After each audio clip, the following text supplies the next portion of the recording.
السلام علیکم عزتمندو مسلمانانو. دا نری پول دی او سړي ته پې سم نری پول دی او سړي ته پې تله سم ګران دي. یو خوا مو اوبه دي بل خوا مو اوبه دي، خو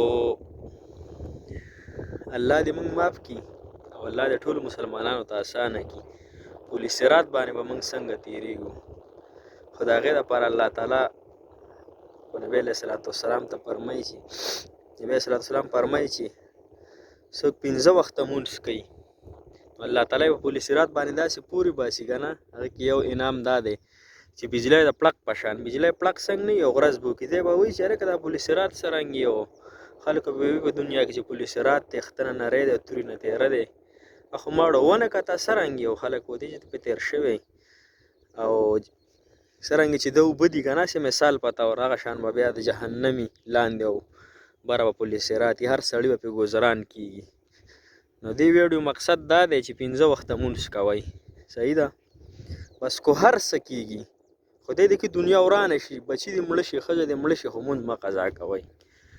ځکه دقه شان دا خو مې هسې مثال په طور وي که نه، تاسو د پوهې دپاره،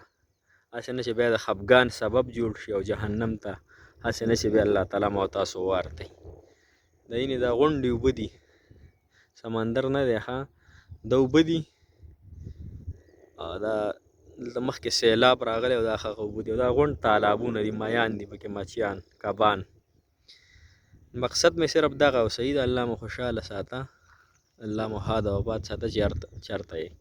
او څونه بیماران دي الله تعالی دې ورته صحت کامله عاجله ورکړي.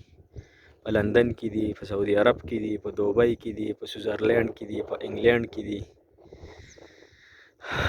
په هر ځای کې چې دي الله تعالی دی